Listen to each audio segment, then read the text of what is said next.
High students, আজ আমি discuss করব idiom and phrase today 6। আগে 5টা দিন আলোচনা করা হয়েছে।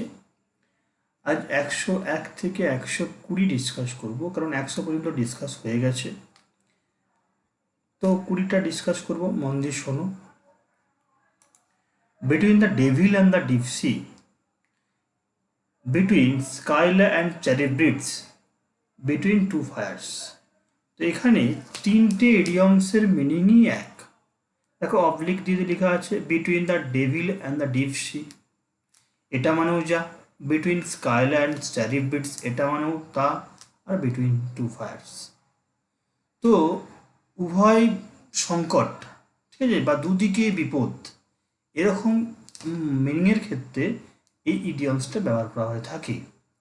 আমাদের বাংলায় যেমন প্রবাদ আছে, জলে কুমির আর ডাঙায় বাঘ, তো সেরকম এই ইডিয়মসগুলো সেই রকমই একটা মিনিং রাখছে। কি লেখা আছে ব্র্যাকেটের মধ্যে, এটা তোমাকে মনে রাখতে হবে।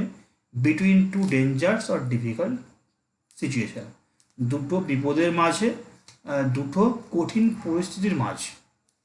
তার মধ্যে এই ইডিয়মসটা বিটুইন স্কাইল অ্যান্ড চ্যারিব্রিডস, এটা হচ্ছে একটা গ্রিক মিথোলজি থেকে এই ইডিয়মসটার উৎপত্তি। ঠিক আছে, দুটো বিপদের মধ্যে সব থেকে কম গুরুত্বপূর্ণ, বা মানে দুটো বিপদই আছে কিন্তু তার মধ্যে কম গুরুত্বপূর্ণটাকে বেছে নেওয়া, এরকম সেন্সে এই টার্মটাকে ইউজ করা হয়। কিন্তু দুটো বিপদের মাঝে পড়াটাকেই এই তিনটে ইডিয়মসের মাধ্যমে বোঝাচ্ছে। ওকে, এখানে একটা উদাহরণ দেওয়া আছে, he was between the devil and the deep sea when he was asked to choose between two proposals. তাকে দুটো প্রস্তাবের মধ্যে যখন একটা চুজ করতে বলা হয়েছিল, সে কি করেছিল? উভয় সংকটে পড়ে গেছিল। ওকে,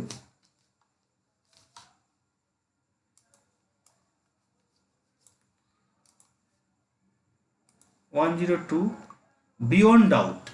এই বিয়ন্ড ডাউট মানে হচ্ছে কি আনডাউটেডলি, মানে যেটা সন্দেহ করা যায় না, মানে যে বিষয়ে কোনো সন্দেহের অবকাশ নেই, সেরকমকে আমরা ক্ষেত্রে কী ব্যবহার করি? বিয়ন্ড ডাউট টার্মটা ইউজ করি। যেমন কি আছে, UPSC question standard is beyond doubt. অবশ্যই আমরা জানি যে ভারতের সর্বোচ্চ যে পরীক্ষা, মানে ইউপিএসসি, সেই পরীক্ষার কোশ্চেন অবশ্যই কী হয়? স্ট্যান্ডার্ড হয়, সে বিষয়ে কোনো কারো সন্দেহ নেই, সেটাই বলা হয়েছে। বিড দিয়ে একটা ইডিয়মস বলেছে, বিড অ্যাডিউ। এই টার্মটা আমরা ব্যবহার করে থাকি কোনো কাউকে ফেয়ারওয়েল দেওয়ার সময়, বিদায় দেওয়ার সময়। ঠিক আছে, he bid adieu to his motherland before sailing America. America পাড়ি দেওয়ার পূর্বে সে তার ভারত কি মাতৃভূমিকে কী করেছিল? বিদায় জানিয়েছিল। ওকে, 104 104 আছে বার্ডস অফ সেম ফিদার। ঠিক আছে, এই বার্ডস অফ সেম ফিদার বলতে কি বোঝাচ্ছে? পার্সন অফ সেম নেচার, মানে একই ধরনের, একই ক্যারেক্টারের, একই চরিত্রের ব্যক্তি হলে এই ইডিয়মসটা ব্যবহার করা হয়, যে birds of same feather. Rakesh expresses same point of views are declared by Ramen. Ramen যা বলেছিল আর রাকেশ সেরকমই একটা পয়েন্ট অফ ভিউ এক্সপ্রেস করেছিল, because they are birds of same feather, মানে তার একই কি নেচারের মানুষ, মানে person of same nature. Okay, তোমার তাদের চারিত্রিক বৈশিষ্ট্যগুলি একই, সেজন্য তারা কি করেছিল? Same point of view express করেছিল। 105 বার্ডস আই ভিউ। এটা মানে হচ্ছে কি? অবজার্ভিং এ লুক। ঠিক আছে, একবার তাকানো কোনোভাবে, ঠিক আছে, একবার তাকানো মানে উপরে তাকানো। We had a birds eye view of the whole town from the tower, মানে টাওয়ার থেকে পুরো শহরটাই দেখতে পাওয়া যায়, খুঁটিয়ে না হলেও কিন্তু ওভারঅল একটা ভিউ পাওয়া যায়। সে উঁচু জায়গা, টাওয়ার সবসময় উঁচু হয়, সেখান থেকে গোটা শহরটা একদম খুঁটিয়ে না হলেও কিন্তু ওভারঅল একটা ভিউ পাওয়া যায়। আর এই ওভারঅল ভিউটাকে বার্ডস আই ভিউ বলা হয়ে থাকে। বার্ডস অফ প্যাসেজ বলতে এ person who stage for only short period of time in one place or job etcetera, মানে কিছু কিছু ব্যক্তি আছে যারা খুব ঘন ঘন জব চেঞ্জ করে, কোনো জায়গায় এক জায়গায় বেশি দিন স্থির থাকতে পারে না, তাদেরকে আমরা কি বলি? Birds of passage. ওকে, এই টার্মটা এমনিতে কী হিসেবে ব্যবহার হতে হয়? এই টার্মটা হয় মাই, ঠিক আছে, গ্রেটরি, মানে যেটা পরিযায়ী যে পাখিদের ক্ষেত্রে হয় মাইগ্রেটরি, ঠিক আছে। তার মানে এই কিছুদিন ছাড়া ছাড়া স্থান পরিবর্তন সেন্সে। তো এখানেও কোনো একটা ব্যক্তি কোনো একটা জায়গায় কিছুদিন থেকে আবার পরিবর্তন করলে এই বার্ডস অফ প্যাসেজ তাকে বলা হয়ে থাকে। ওকে, 107 ব্ল্যাক শিপ। এই ব্ল্যাক শিপ টার্মটা ইউজ করা হয়ে থাকে কি ক্যারেক্টারলেস পার্সন, মানে চরিত্রহীন, যার চরিত্রে কোনো ঠিক নেই সেরকম ব্যক্তির ক্ষেত্রে ব্ল্যাক শিপ, মানে কুলাঙ্গার, যেটাকে আমাদের যেটা বাংলায় বলা হয় কুলাঙ্গার, সেই ব্ল্যাক শিপ বলা হয়ে থাকে। There are invariably some black sheep in every society, মানে প্রতিটা সমাজেই কি আছে এমন কিছু কুলাঙ্গার থেকে থাকে। 108 blow hot and cold about. blow hot and cold about means হচ্ছে to change your opinion about an open, মানে যে প্রায়শই কী করে ঘন ঘন তার মত পরিবর্তন করে, মানে ফ্ল্যাকচুয়েট করে, ঠিক আছে। সেরকম ব্যক্তিকে আমরা কি বলতে পারি, যার এরকম মনের কন্ডিশন ঘন ঘন পরিবর্তন হয়। Blow hot and cold about, she blows hot and cold about her marriage, তার বিয়ে নিয়ে ঘন ঘন মত পরিবর্তন করে থাকে। Blow hot and cold in the same breath, ঠিক আছে। Blow hot and cold in same breath মানেটা হচ্ছে প্রেইজ অ্যান্ড স্যাটার। এই স্যাটার মানে হচ্ছে মক, বিদ্রুপ করা, কি বললাম, মক, বিদ্রুপ করা। অ্যাট দ্য সেম টাইম, একই সঙ্গে প্রশংসা করা আর একসঙ্গে তাকে কি খাটো করা বা বিদ্রুপ করা একই সাথে। We should not believe a person who blows hot and cold at the same breath, মানে এমন দুমুখ ব্যক্তি, যেটা বলা হয় দুমুখ, মানে তোমার একই সেরকম লোককে কখনোই বিশ্বাস করা উচিত নয়, যে কি করে প্রশংসা করে আবার নিন্দাও করে।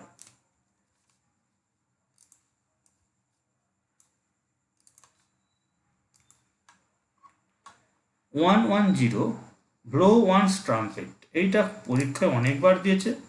নিজের ঢাক নিজে পেটানো, নিজের সম্বন্ধে প্রশংসা করা, এই প্রেইজ ওয়ান সেলফ মানে নিজের প্রশংসা, নিজের গুণগান নিজেই করা। People always love at those who blows one's trumpet or horn, দুটো একই সেন্সে হয়ে থাকে। কোনো জায়গায় এই ওয়ান্স ওন ট্রাম্পেটের জায়গায় হর্ন ওয়ার্ডটাও দিতে পারে, মিনিংটা একই হয়, মানে নিজের প্রশংসা নিজে করে লোকে তো অবশ্যই হাসবে। 111 ব্লু ব্লাড মানে হচ্ছে অ্যারিস্টোক্র্যাসি বা হাই বার্থ, উচ্চ বংশে জন্মগ্রহণ করলে, ঠিক আছে, তাকে বলছে কি blue blood, aristocracy. Rabindranath Tagore belongs to family of blue blood, অভিজাত পরিবার জন্মগ্রহণ করেছিল রবীন্দ্রনাথ, জমিদার পরিবারের মধ্যে, সেজন্য তাকে বলা হচ্ছে কি blue blood. Blue stocking intellectual or literary women, মানে শিক্ষিত বুদ্ধিমান বুদ্ধিমতী হবে, সরি উইমেন আছে, তো উইমেনের ক্ষেত্রে কী হবে, বুদ্ধিমতী ইন্টেলেকচুয়াল লিটারি উইমেনকে আমরা ব্লু স্টকিং বলবো। যেমন Jhumpa Lahiri is famous blue stocking in present time, অবশ্যই বুদ্ধিমতী এবং এই সেন্সে। ব্লু রিবন মানে হাইয়েস্ট অনার, ঠিক আছে। নীল ফিতা, টার্মটা অ্যাকচুয়ালি নীল ফিতা, এটা মানে কাউকে কোনো সম্মানীয় উচ্চ পর্যায়ের সম্মানীয় সেন্সে বলা আছে। The federation cup is the blue ribbon of Indian football, সব থেকে সম্মানের জিনিস কি হচ্ছে ফেডারেশন কাপ ইন্ডিয়ান ফুটবলের। ওকে,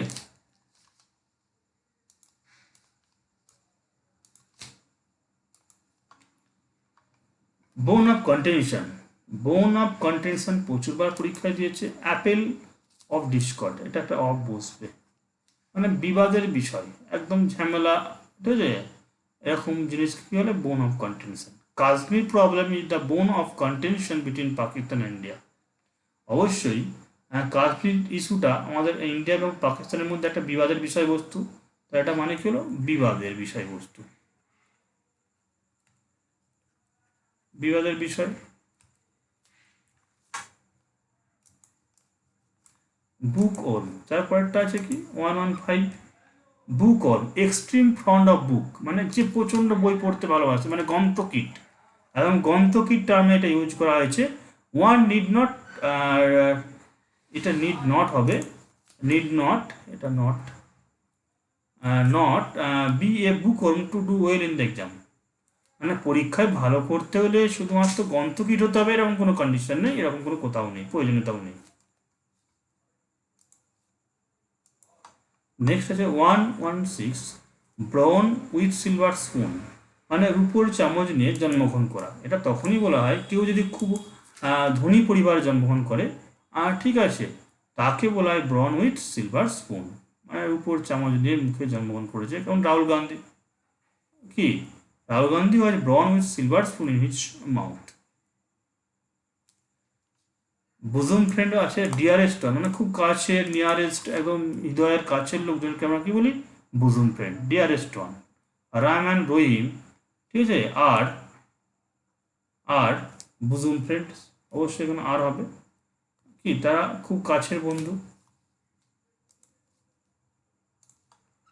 118 কি আছে, break the ice, to break silence. এই টার্মটা তখনই আমরা ইউজ করি কোনো একজন ব্যক্তি একদম পাষাণ হয়ে গেছে, নিশ্চুপ হয়ে গেছে, যদি সে হঠাৎ করে কোনো কথা প্রকাশ করে বা কোনো একটা অ্যাক্টিভিটি প্রকাশ করে, তখন কি হয়, রাগ ভাঙানো বা কোনো জায়গা থেকে কি মনমরা অবস্থা থেকে সরে আসলে সেরকম একটা সিচুয়েশন কি বলা যায়, টু ব্রেক সাইলেন্স, মানে নীরব ছিল, তারপর সেই সাইলেন্সটা কেটে গেল, সেরকম কি বলছে ব্রেক দ্য আইস, নীরবতা ভঙ্গ, সেই টার্মটাকে বলা হয় ব্রেক দ্য আইস সেন্সে। There was silence for some time, after which I break the ice and began to talk. কিছুক্ষণ নীরবতা ছিল, তারপরে সাইলেন্সটা ভঙ্গ করলাম, ভঙ্গ হওয়ার পরে আমি কথা বলতে শুরু করেছিলাম। ব্রেথ ওয়ান্স লেট মানে হচ্ছে টু ডাই, মারা যাওয়া। ব্রেথ ওয়ান্স লেট, ঠিক আছে, মানে হচ্ছে যে মারা যাওয়া। মিস্টার দাস, সরি এটা লাস্ট হবে, sorry, mister Das breath his last yesterday, breath his last yesterday, ঠিক আছে, মারা গেছিল।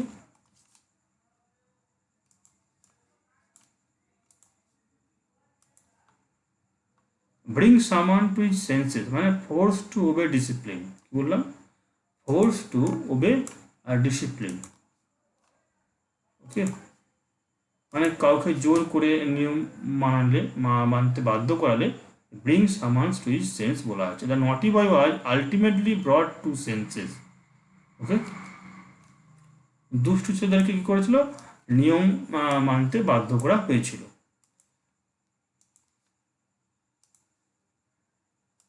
Thank you to all.